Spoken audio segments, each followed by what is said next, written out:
Ito po ang tinatawag na neodymium at P-audio po ang brand nito. Ito po ang gagamitin namin sa kanyang mid at ito po ang gagamitin namin sa kanyang high. Itong driver unit na Kevlar po ang brand. Pakinggan po natin yung sound test sa P-audio na neodymium. Yan, napakamaliit lang po ang magnet. Nasa 3 inches lang po o 2.5 inches.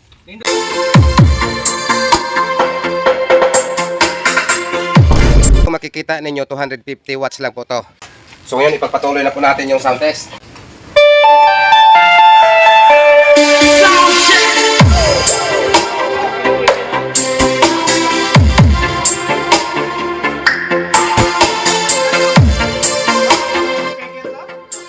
Yan, kung maririnig ninyo mga brad, katulad pa rin ng tunog sa aming sina-sound test na D12. Pero ito ay detail lang po to.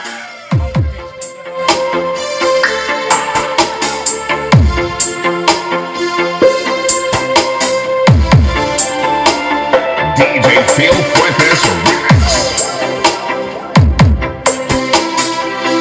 So what's up mga brad, magmukha lang po siyang 4x4 setup pero dalawa po ang nagmamay-ari niyan, bali tag 2x2 setup po bawat isa sa kanila. 2x2 setup nito ay may laman, so isa sound test po natin yung may laman.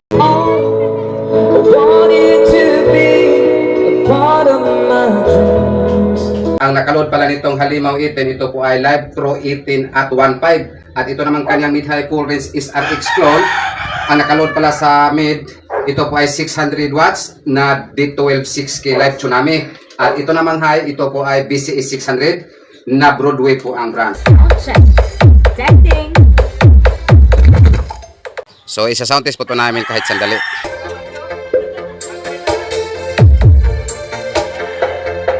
So what's up mga brad, update din natin yung nag-order nito, Mr. Libra Udaya ng Surigao City. So ayan na po ang order mo sir.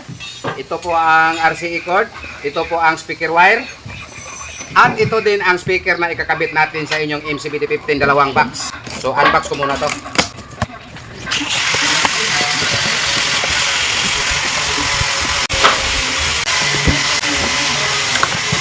So ito na po Mr. Customer. Yan, bagong-bago po to. Ito po ang speaker na ikakabit namin sa inyong dalawang MCBD15. So ayan, Live Storm 15 at 7K. Ikakabit namin sa inyong dalawang MCBD15, dalawang back. So ayan, Live Tsunami, Storm 15 at 7K. So ayan po Mr. Customer, double magnet. So what's up mga brad, update ko yung nag-order nito. Mr. Jasper Lucero ng Binungkalan, Katmo Norte ng Cebu. So ayan na po ang apat na MCBD18 mo sir. Ito si Mr. Customer mga brad, balik order na po to siya dito sa amin. Nakakuha na po to siya dito sa amin ng Halimaw box 18, apat na box. So ngayon nagdagdag na naman po siya ng apat na MCBD18. So ayan na po Mr. Customer, ready for pick up na po to. So ayan po Mr. Customer, ito po ang sa loob. So ayan na po ang dagdag order mo Mr. Customer. Ito po ang sa harap, ito po ang sa gilid. So ayan po ang sa likod, bali double panel po yung pinakalikod nito mga brad, galing sa itaas papunta po sa baba. So ayan po ang sa ilalim Mr. Customer, may tagpi-tagpi po to sa bawat gilid at double panel po yung speaker board nito. At double panel din ang pinakalikod nito. So hindi mo malaman Mr. Customer kung double po ba itong sa pinakalikod kung sa harap po kayo tumingin. So dito sa butas ng speak-on malaman mo kung nakadouble po to o wala. Galing sa itaas papunta po sa ibaba ang pagkadouble namin ito mga brad. At nilamon po sa slide ang dulo nitong nakadouble. At ito po ang kaniyang unang order dito sa amin. So ayan, may konting sound test po siya na ipinadala po sa amin.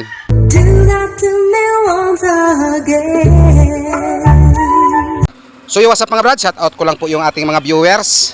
So yan, ang dami po kaming mga ganito mga brad. So yan, baka mayroong nangangailangan nito. Ilang beses na po ako nakapost nito. Meron namang nanguha nito dito.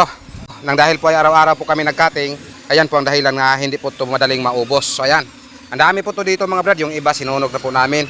Baka meron pong nangangailangan nito. Yan, bigay lang po ito namin para bawas kalat po. So yung iba ginawa po namin patungan. So tulad nito, ginawa po namin patungan. Ang dami po to. Yung ibang customer namin na mag-pick up po sa kanilang box ay magdalaman po sila pero hindi po nila maubos. Araw-araw po kami, ayan, araw-araw po kami mag-cutting.